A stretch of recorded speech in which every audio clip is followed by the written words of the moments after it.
The story of Nandanar, the original story of Nandanar, is found in both the Tamil Peripuranam and the Sanskrit Shiva Bhakta Vilasam. The devotee Nandanar was one of the 63 Saivite saints who, though born in a low caste family, attained the feet of the Supreme Shiva by his singular devotion. His story was adapted into a play by Gopal Krishna Bharati in the 19th century. In this play, Nandana sings plaintively, Aya Meta Kadinam, Umadadime Aya Meta Kadinam. It is very difficult indeed to explain. Sri Muruganar, Bhagavan's great devotee, adapted this in the composition Atmavidya to read Aya Adi Sulabam Anma Vidhai Aya Adi Sulabam. Lo, very easy is self knowledge. Lo, very easy indeed. This was the Pallavi refrain of the composition, and the Anupallavi sub refrain composed by Sri Bhagavan stated that the self is indeed so real that compared to it, a fruit in one's hand appears unreal. We are pleased to present here the original story of Nandanar from the Periya Puranam. The translation has been done by R. Rangachari and is published by Sri Ramanashrama. The famed city of Adanur was situated in the region of Karnad, well watered by the river Kolidam. On the outskirts of this place, amidst his fellows of the lowly class, lived Nandanar, deeply devoted to the glorious feet of Lord Shiva every conscious moment. He subsisted on the grant given to him by the town residents for doing the usual services. He was indeed unmatched in his love for the Lord, who has the crescent moon for his wreath. His thoughts were ever pure and did not stray into other paths through forgetfulness. He failed not in the customary duties and services that devolved on him by birth in his class. To all the neighboring shrines of the Lord, bearing the sharp trident, he gave the hide to cover the drums and the thorns to fasten them tight, and the strings for the veena and the yard played before the Lord for his worship. Apart from these offerings, he would stand outside the gateway of each shrine and sing and dance in great devotion. Once he betook himself to Tirupangur, overcome by the love of the gracious feet of the Lord there, Sivalokanatha, the image of the great bull Nandi in the temple obstructed his view of the Lord within. So great was his longing to behold the Lord directly from without that the Lord made the bull step aside and let him have the desired vision, thus earning the grace of the Lord who pilots all souls across the sea of births and deaths. He adoringly left the shrine with the leather thongs dangling across his back, and seeing a hollow nearby, made of it a tank to be useful to the devotees.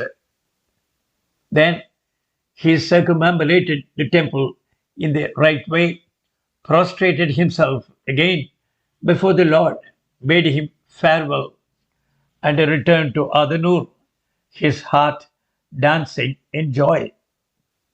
In due course, there arose in him a great longing to behold the Lord at Tillai, Chidambaram. The first night he could not sleep, but in the morning he thought that it would not be proper for him, born in the lowly class, to behold that Lord close, and he resolved to abide by the Lord's will. Still, his longing grew apace each day. He began to say, "Well, well, I will set out." When he could not endure this any longer, he started on the road and reached Tillai. He hoped that the bondage of birth would be destroyed, like dust caught in the blaze of the Lord's grace. Reaching the outskirts, he beheld the sacrificial smoke rising to the skies from within the city and the cloud kissing tops of the mansions. Straightway he remembered his lowly birth and was afraid to go nearer. There will be the hallowed 3,000 servitors of the Lord within, with the smoking altars in each mansion. How can I dare to cross those courtyards? He stood by the high walls of the temple city and began to skirt them, all his limbs and heart melting in love for the Lord, his hands stretched high in adoration, circumambulating the walls night and day, despairing of ever beholding the Lord of the blue throat from his courtyard. Nandanar fell asleep from sheer weariness. Even in his sleep, the thought of his lowly birth was uppermost. The gracious dancing Lord now chose to allay all the sorrow of his devotee. With a gentle smile playing on his lips, he appeared to Nandanar and spoke. To get rid of this birth, you may enter the flaming fire and emerge hallowed in the company of those wearing the three stranded sacred thread. At the same time, the Lord commanded his high servitors to arrange the fire. All the 3,000 gathered before the Lord of the assembly in great fear and resolved to do his bidding. With overflowing regard, they approached Nandana and exclaimed, "O Master, we have come here unto your gracious presence to prepare the fire both for you at the Lord's behest."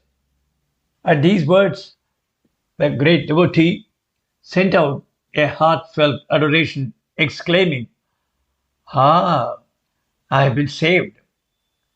The high servitors chanted Vedic hymns. The fire was lit outside the southern wall of the temple. Knowing this, Nandana went around it with the Lord's feet firmly planted in his heart. He lifted his hands in adoration and, meditating on the dancing feet of the Lord, plunged into the flames. Straightway he left off the common illusory body and emerged a hallowed sage with shining sacred thread and matted tresses, looking like Brahma himself, seated on the lotus.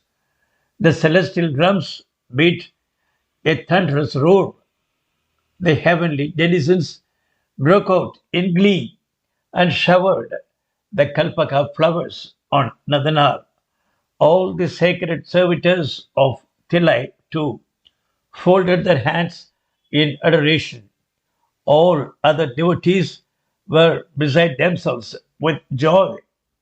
Then the sage, who had come to be known as the devotee who would go to the Lord on the morrow, Tirunale Povaram Marai Munivar, approached the inner precincts to adore the Lord, first worshipping at the grand tower in godly company. In the presence of the Lord, he suddenly merged in the divine form, and no one could see him thereafter. The high servitors were amazed. The sages broke out in praise. Thus did the Lord, out of his grace, cut asunder the bonds of all karmas of the devotee and made him delight forever in the bliss of his lotus feet. Nandana, the film, the movie titled Nandana is a classic of the Tamil devotional genre. The movie was released in 1942. It was produced by S.S. Vasan with the lead role of Nandanar played by Dandapani Desikar. This film was viewed by Sri Bhagavan at Ramanashramam on September 2nd, 1946, during the Golden Jubilee celebrations. This was the first viewing of a motion picture by Sri Bhagavan, as well as for many of the devotees present that day. This film has been recently posted in its entirety and may be seen on Sri Ram Mohan's YouTube channel, Part 1 and Part 2. With the help of a generous friend, English subtitles have been added, allowing a wider audience to revel in the profound devotion of this great saint, Nandanar.